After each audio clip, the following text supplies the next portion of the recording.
Bom dia, meu irmão, minha irmã, graça e paz do nosso Senhor Jesus Cristo. É um prazer estar mais uma vez com você aqui nessa Escola Bíblica Dominical, continuando o nosso estudo na Confissão de Fé. E hoje nós falaremos sobre o capítulo 17, Perseverança dos Santos. Espero que você esteja bem. Se você não tiver a Confissão de Fé, você pode baixar ela no Google, está disponível. Se você tiver, peço que você abra aí junto com sua Bíblia para a gente discorrer aqui sobre essa temática e vamos iniciar fazendo uma oração de gratidão ao Senhor. Pai querido, obrigado por esta manhã, te glorifico e te exalto, porque em tempos de pandemia o Senhor disponibilizou para nós as redes para estarmos levando conteúdo bíblico que possa edificar a tua igreja. Abençoa cada irmão ou irmã que está presente nesse momento para assistir essa palavra ou que vai assistir posteriormente e que ela produza edificação aos nossos corações, em nome de Jesus. Amém. Então, irmãos e irmãs, vamos dar início ao nosso estudo dessa manhã. Primeiro ponto sobre a perseverança dos santos é que as pessoas que Deus aceitou no amado, o amado, claro, aqui é Cristo, aqueles e aquelas que foram chamados e chamadas eficazmente e santificados e santificadas por seu Espírito, e receberam a preciosa fé que é dos seus eleitos ou das suas eleitas, esses ou essas e essas não podem decair totalmente, nem definitivamente do estado de graça. Esse é o primeiro ponto da lição sobre a perseverança dos santos. Ou seja, é que em face do nosso chamado ter ocorrido não por parte de nós que somos mutáveis, que somos volúveis, que somos instáveis. O fato desse chamado não ter acontecido a partir de nós, mas ter acontecido a partir de Deus, que é exatamente o contrário de nós nesse sentido, é imutável, não muda, não sofre variação. Então, os seus dons, a gente vai ver até mais à frente, são irrevogáveis. Então, o fato de ter sido, do chamado ter como origem o próprio Deus, e que ele nos santificou por meio do seu Espírito, faz com que, irmãos e irmãs, a gente possa até, em face da nossa fraqueza, cometer pecados, passar por momentos de frieza, de apatia espiritual, mas jamais decairemos plenamente desta graça, porque, repito, esta graça não nos alcançou por nossos próprios méritos, mas ela nos alcançou pelos méritos e pela obra e pelo chamado de Cristo, ou melhor, de Deus em Cristo. Então é por isso que nós aprendemos a partir da Escritura que nada nos separará do amor de Deus que está em Cristo Jesus. Nada. Continuando, antes hão de perseverar até o fim e ser eternamente salvos, tendo em vista que os dons e a vocação de Deus são irrevogáveis, e Ele continuamente gera e nutre neles ou nelas a fé, o arrependimento, o amor, a alegria, a esperança e todas as graças que conduzem à imortalidade. Então veja, da mesma forma que é Ele que chama, que é Ele quem atrai, que é Ele quem santifica, é Ele também quem faz nascer naquele que segue a Cristo por meio desse chamado divino as virtudes, digamos, cardeais, primordiais da fé cristã, como o arrependimento, a fé, o amor, a alegria, a esperança. Né? Tudo isso nos conduz também à santidade, à santificação. Ou seja, essas virtudes, elas são compartilhadas e elas são nutridas e geradas por Deus através do Espírito Santo que habita naquele que confessa a Cristo como seu Salvador, e até esse ato de confessar a Cristo, nós já vimos aqui em outras lições, ele é fruto dessa ação divina por meio do seu Espírito. É por isso que a gente costuma dizer que a redenção ela é monergista, ou seja, ela acontece como fruto da ação única de Deus. O homem, a mulher, o ser humano, ele responde a essa ação, mas ele não é parte ativa nessa ação, ele sofre essa ação. Então, nesse sentido, quem é chamado jamais decairá plenamente, porque ele é nutrido, ele é gerado, ou ela é nutrida ou gerada constantemente pelo próprio Deus, por sua ação e por sua atuação em nós através do seu Espírito. Alguns textos nos ensinam isso, separei aqui pelo menos 3. É outra coisa que você deve ter em mão aí, a Escritura, a Palavra de Deus, para a gente estar verificando esses ensinamentos na Escritura. João, capítulo 10, verso 28 e 29 diz: Eu lhes dou a vida eterna, jamais perecerão, ninguém as arrebatará da minha mão. Aquilo que meu Pai me deu é maior do que tudo, e da mão do Pai ninguém pode arrebatar.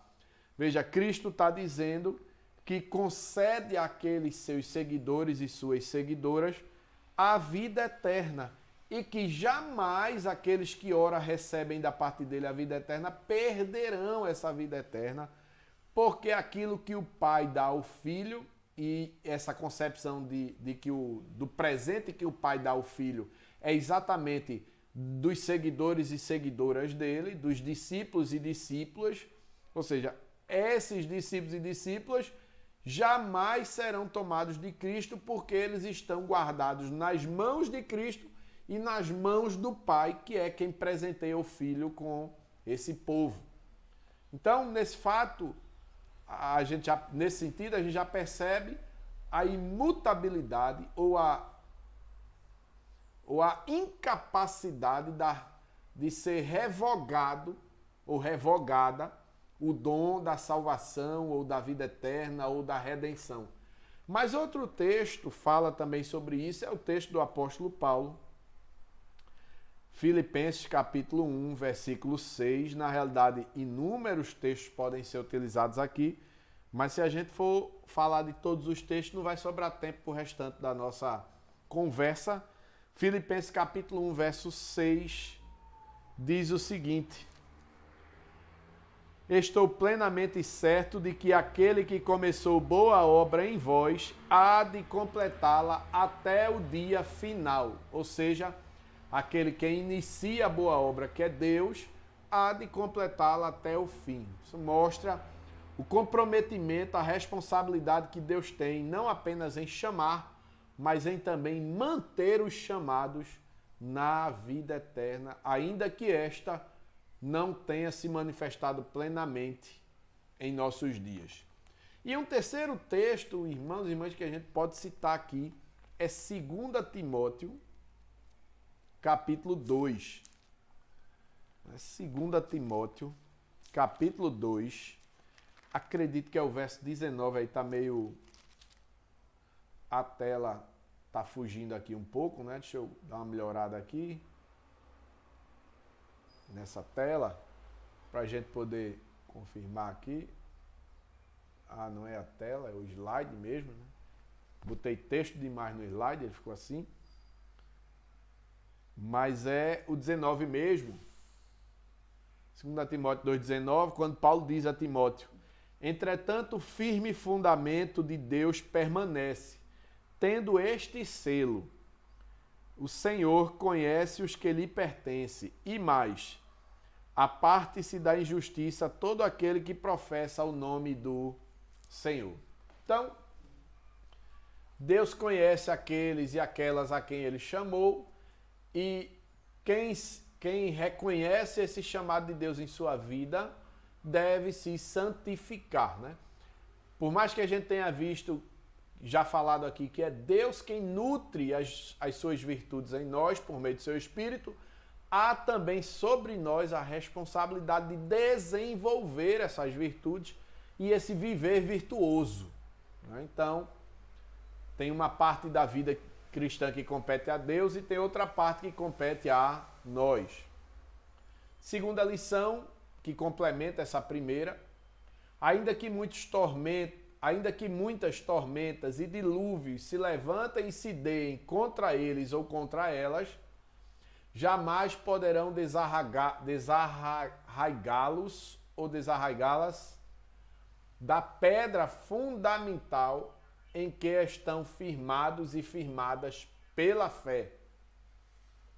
Ou seja, por mais que a gente sofra situações difíceis, angustiantes, adversidades, conflitos, tribulações, o que a lição está nos ensinando é que como é Deus quem chama, como é Deus que concede o dom, como é Deus que presenteia Jesus, como é Deus que nutre em nós as virtudes, é Ele também que com sua graça e seu poder nos sustenta em fé. De forma que essas coisas podem até bater em nós e em algum momento da nossa vida nos levar até o chão. Mas Deus nos levantará por meio da sua força, do seu poder e da sua graça destinada aos que creem em Jesus. Então esse é o segundo ensinamento que nós tiramos aqui. Terceiro ensinamento dessa manhã é que não obstante a isso, a essas tormentas, a esses dilúvios, a esses acontecimentos adversos, a visão perceptível da luz e do amor de Deus pode, para ele, cobrir-se de nuvens, ou para ela também, né? Cobrir-se de nuvens e ficar obscurecida por algum tempo, por causa da incredulidade e das tentações de Satanás. Eu até comentei isso quarta-feira na doutrina, de que os sofrimentos ele tem um poder de nos paralisar, né? Quando a gente está sofrendo, a gente se torna às vezes tão refém do sofrimento que nós só temos capacidade de pensar e de agir no sofrimento ou em prol do sofrimento ou contra o sofrimento. Ou seja, nossa atenção ela é tomada pelo sofrimento. Então, o que está sendo dito aqui nesse ponto 3 é que quando nós vivenciamos esses momentos, a nossa visão do amor de Deus, da graça de Deus, da misericórdia de Deus, do cuidado de Deus, pode ser obscurecida, ou seja, a gente pode temporariamente não enxergar esses benefícios da parte de Deus. E isso se dá porque nos momentos de sofrimento, nós experimentamos também da incredulidade e das tentações de Satanás, que é aquele que luta contra as obras do Senhor em nossa vida. E aí eu coloquei aqui como verso base, fundamento, Salmo 69, na verdade nem fui eu que coloquei, foi a própria lição que sugeriu. Salmo 89, verso 31 e 32, o salmista diz: se violarem os meus preceitos e não guardarem os meus mandamentos, então punirei com varas as transgressões e com açoites a sua iniquidade. Né? Ou seja, Deus nos disciplinará, essa é a mensagem do salmista. E 1 Coríntios 11, verso 32, também vai nesse mesmo sentido. Né? O apóstolo Paulo está falando aqui, corrigindo os irmãos acerca da ceia. E ele diz: mas quando julgados, somos disciplinados pelo Senhor para não sermos condenados com o mundo. Ou seja, nessas condições de cairmos em tentações, de cairmos na incredulidade por causa do sofrimento, Deus nos disciplinará para não permanecermos no mesmo estado das pessoas que não acreditam em Cristo, que não seguem a Cristo, que não são seguidores e seguidoras de Jesus. Então, essa disciplina tem como propósito nos trazer de volta para a posição da qual nós nunca deveríamos ter saído. A quarta lição dessa manhã é que mesmo assim Deus continua sendo o mesmo. E eles e elas serão guardados e guardadas pelo poder de Deus, com toda certeza, até a salvação final, quando entrarão no gozo da possessão que lhes foi comprada. Pois eles e elas estão gravados e gravadas nas palmas das mãos do seu Senhor, e seus nomes estão escritos no livro da vida, desde toda a eternidade. Então, essa é a promessa de Deus de cuidar daqueles que seguem a Cristo, seu Filho. Ou seja, Deus guardará essas pessoas em seu poder até que a salvação final seja alcançada. Então, e Deus faz isso, irmãos e irmãs, para que o seu fruto não seja negado, para que a sua ação poderosa não seja desfeita. Né?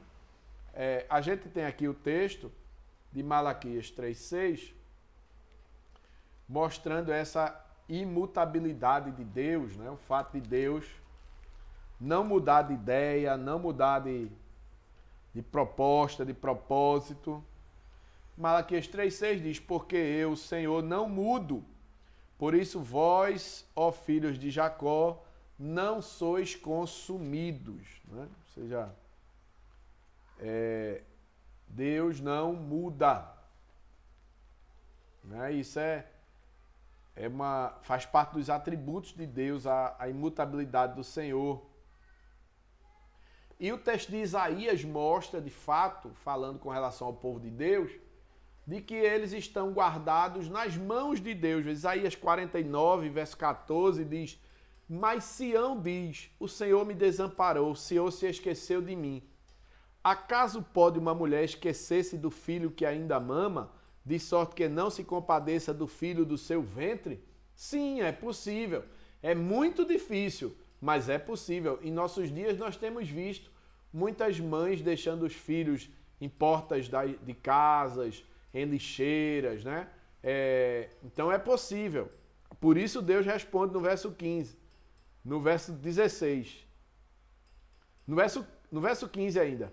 Mas ainda que esta viesse a se esquecer dele, eu todavia não me esquecerei de ti. Eis que nas palmas das minhas mãos te gravei. Os teus muros estão continuamente perante mim. Ou seja, Deus está deixando claro que ele assumiu um compromisso, uma responsabilidade de cuidado para com o povo de Israel, a despeito do povo de Israel. Né? Então é um compromisso divino, é um compromisso do Senhor com o seu povo. Quinta lição dessa manhã, ele diz: esta perseverança não depende de um livre-arbítrio da parte dos santos ou das santas, mas sim decorre da imutabilidade do decreto da eleição. Ou seja, esta perseverança, irmãos, por mais que a gente tenha a obrigação de perseverar até o fim, por mais que nós tenhamos a responsabilidade de desenvolver a salvação que nos foi concedida no amado, ela, em primeiro lugar, ela é fruto da ação do próprio Deus. Ou seja, foi Deus quem decidiu salvar e nos salvar até o fim. É isso que nós encontramos, por exemplo, em Romanos. Romanos capítulo 8, versículo 30, onde o apóstolo Paulo diz: e aos que predestinou, a esses também chamou, e aos que chamou, a esses também justificou, e aos que justificou, a esses também glorificou. E podemos passar para o capítulo 9, verso 11 e 16, que diz: e ainda não eram os gêmeos nascidos, nem tinham praticado bem ou mal, para que o propósito de Deus quanto à eleição prevalecesse, não por obras, mas por aquele que chama. Verso 16, Assim, pois, não depende de quem quer ou de quem corre, mas de usar Deus a sua misericórdia. Então, é a ação de Deus quem promove a nossa perseverança, embora que, ao mesmo tempo, Deus também exija de nós um comprometimento, um engajamento no processo de santificação. Temos inúmeras advertências: enchei-vos, revesti-vos, sede sóbrios, deixai, abandonai, buscai, né? Vários imperativos nesse sentido que revelam o nosso dever no engajamento por santidade. Sexta lição dessa manhã é que isso flui do amor gratuito e inalterável de Deus Pai sobre a eficácia do mérito e da intercessão de Jesus Cristo, da união com Ele, do juramento de Deus, da habitação de seu Espírito e da semente de Deus dentre eles e dentro neles e nelas, da natureza do pacto da graça. Então veja, essa imutabilidade da vontade de Deus, do decreto de Deus de salvar, não flui, como alguns entendem, da presciência de Deus que vai no futuro, vê que a gente ia crer nele e retorna e assume esse compromisso com base no compromisso de cada indivíduo. Não. Esse decreto, essa imutabilidade é fruto do amor gratuito de Deus. Foi Deus quem primeiro nos amou, para depois nós amarmos a Ele. Não fomos nós que amamos primeiro a Deus. Foi Deus quem primeiro nos amou. Foi Deus quem primeiro se comprometeu. Foi Deus quem fez a aliança com Abraão. Não foi Abraão que fez uma aliança com Deus. Então sempre é Deus que toma a iniciativa, irmãos e irmãs. Sempre é o Senhor que vai adiante de nós. Então, foi fruto do amor de Deus inalterável, foi fruto da eficácia da intercessão de Cristo na cruz do Calvário e à destra de Deus. Foi fruto da união com Cristo, né, através da conversão, da regeneração. Nós fomos unidos com Ele. Sim, Romanos 5, verso 9 vai nos mostrar isso. Ó. Romanos 5, verso 9 ao 10. Logo, muito mais agora, sendo justificados pelo seu sangue, seremos por ele salvos da ira, porque se nós, quando inimigos, fomos reconciliados com Deus mediante a morte do seu Filho, muito mais, estando já reconciliados, seremos salvos pela sua vida. Se quando a gente era inimigo, Deus nos amou ao ponto de nos salvar, imagine agora, depois de salvos, ou seja, depois de ter sido adotados como filhos e filhas, imagine quanto Ele preservará a sua promessa de nos salvar. João 14, 19 também fala disso, né? João 14, 19, quando ele diz: ainda por um pouco e o mundo não me verá mais, vós, porém, me vereis, porque eu vivo, também vós vivereis. Né? Esse compromisso que a união com Cristo trouxe da parte de Deus para conosco. Hebreus capítulo 6, Hebreus 6, verso 17 e o verso 18. Fala aí sobre o juramento de Deus. Hebreus 6, 17 e 18. Por isso Deus, quando quis mostrar mais firmemente aos herdeiros da promessa a imutabilidade do seu propósito, se interpôs com juramento, para que, mediante duas coisas imutáveis, nas quais é impossível que Deus minta, forte alento tenhamos, nós que já corremos para o refúgio, a fim de lançar mão da esperança proposta. Então, Deus fez um juramento de que não se apartaria do seu povo, nem o abandonaria. A habitação do Espírito, nós temos 1 Coríntios capítulo 3, verso 16, que também fala sobre isso, né, que nos mostra que aqueles que estão em Cristo são habitados, aí se tornaram templos espirituais da parte de Deus, né? Não sabeis que sois santuário de Deus e que o Espírito de Deus habita em vós?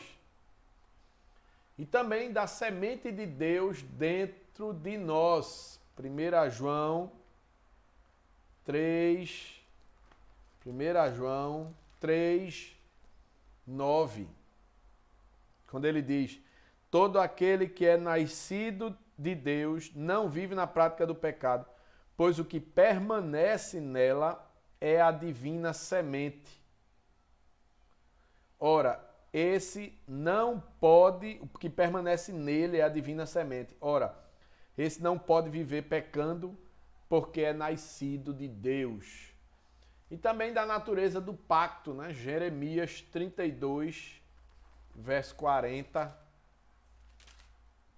diz o seguinte: farei com eles aliança eterna, segundo a qual não deixarei de lhes fazer o bem, e porei o meu temor no seu coração, para que nunca mais se apartem de mim. Então vejam como Deus está envolvido, comprometido com a nossa perseverança, e isso não é fruto do mérito humano, mas é fruto da graça e do amor inalterável de Deus. Sétima lição dessa manhã: de tudo isso decorrem também a certeza e a infalibilidade da perseverança dos homens.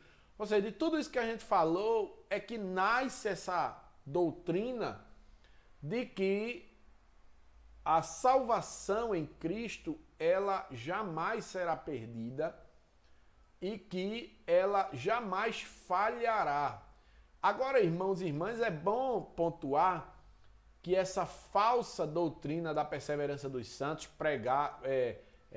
popularmente aí falada, de que uma vez salvo, salvo para sempre, então eu vou viver de todo jeito porque eu já sou salvo, isso não tem nada a ver com o que nós estamos falando aqui, porque a gente viu aqui que a salvação em Cristo traz para nós uma responsabilidade por santificação, ou seja, Deus nos responsabilizará de viver buscando a santificação, e quem é salvo de verdade, ou salva, vai viver assim, lutando contra o pecado dia e noite.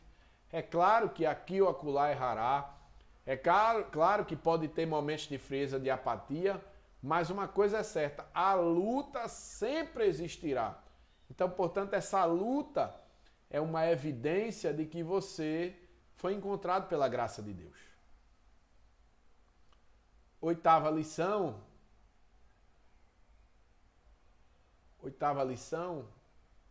dessa manhã: que levados pela tentação de Satanás e do mundo, pela prevalecência da corrupção que ainda permanece dentro deles e delas, ou pela negligência aos meios para a sua própria preservação, os santos e as santas podem incorrer em tristes pecados e continuar em tais práticas por algum tempo. Se a gente vacilar, né, se a gente descuidar na caminhada cristã, podemos ser fortemente influenciados pelo pecado e viver um tempo debaixo desse jugo. Porque por mais que o pecado tenha o seu aspecto da saciedade dos prazeres, ele sempre se revela como um lugar de morte. Mateus 26, versículo 70 diz: ele, porém, o negou diante de todos, dizendo: não sei o que dizes. 72, ele negou outra vez com juramento: não conheço tal homem. 74, então começou a praguejar, que é a ideia de amaldiçoar, e a jurar: não conheço esse homem. E imediatamente o galo cantou. Então, se nós não vigiarmos, nós cairemos nos pecados, e pecados horríveis. Nona lição: desse modo, eles ou elas caem em desagrado perante Deus e entristecem o seu Santo Espírito. Isaías 64 fala isso. Efésios 4:30, né? Paulo diz: não entristeçais o Espírito Santo. Isaías 64, versos 5 e o 9 diz: sais ao encontro daquele que com alegria pratica a justiça. daqueles que se lembram de ti nos teus caminhos. Eis que te iraste, porque pecamos, porque muito temos pecado e havemos de ser salvos. Verso 9. Não te enfureças tanto, ó Senhor, nem perpetuamente te lembres da nossa iniquidade. Olha, pois, nós te pedimos, todos nós somos o teu povo. Então, quando nós caímos em pecado, nós trazemos tristeza e desagrado para o nosso Senhor. Nesse tempo em que nós caímos em pecado, nós nos vemos privados de bênçãos e confortos da parte de Deus, que foi exatamente isso que o salmista Davi percebeu quando cometeu aquele crime e o adultério com Betseba e Urias. Salmo 51, verso 10 e o 12. Cria em mim, ó Deus, um coração puro e renova dentro de mim um espírito inabalável. Restitui-me a alegria da tua salvação e sustenta-me com um espírito voluntário. Ou seja, o pecado faz com que a gente perca, pelo menos temporariamente, enquanto o pecado resistir, a noção dos benefícios e da graça de Deus sobre nós. Também tem os seus corações endurecidos e ferida a consciência. Salmo 32, versículo 3 e 4 diz: Enquanto calei os meus pecados, envelheceram os meus ossos, pelos meus constantes gemidos todo dia. Porque a tua mão pesava dia e noite sobre mim, e o meu vigor se tornou em sequidão de estio. Ou seja, a nossa consciência fica pesada, né? Como eu costumo dizer aquela frase de Herman Bavinck: se você deita e dorme à noite, não é porque você não tem do que não é porque você não tem do que se arrepender, é porque você está esquecido ou esquecida, né? Então, quando a gente está vivenciando esses momentos, a mão de Deus fica pesando em nossa consciência para que a gente retorne, para que a gente se arrependa e volte a uma vida de obediência.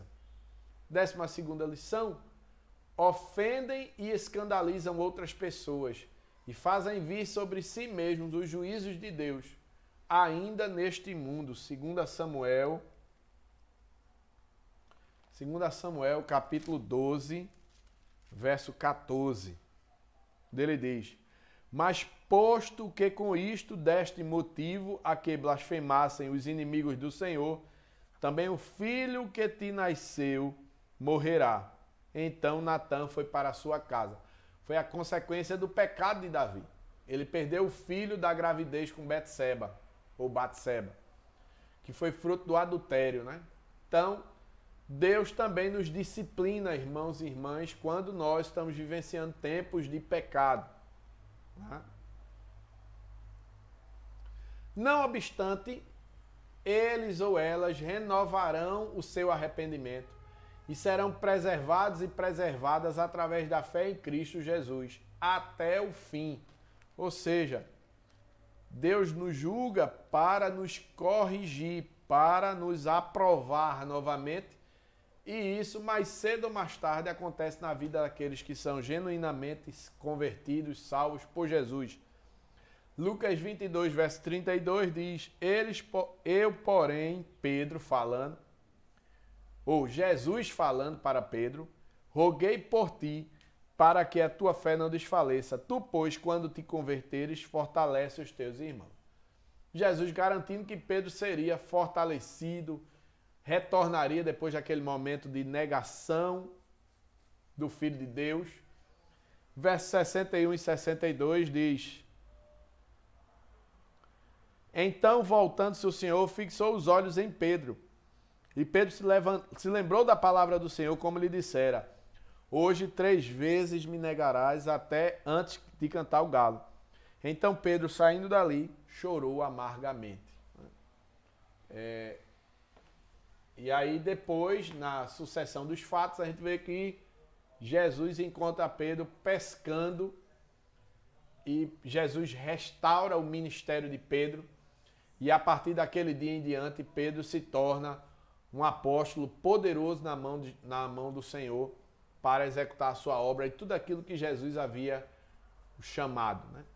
Então, irmãos e irmãs, concluímos que Deus nos guardará, Ele nos salvou, Ele nos salvará até o fim, mas que resta-nos a responsabilidade de continuar fazendo a sua vontade, de nos santificar, para que não passemos tempo algum afastado das bênçãos de Deus, porque o pecado, a vida de pecado, obscurece essa visão de que Deus continua nos guardando e até mesmo nós nos tornamos mais enfraquecidos na obra do Senhor. Que Deus te abençoe nessa manhã, que essa lição possa edificar o seu coração.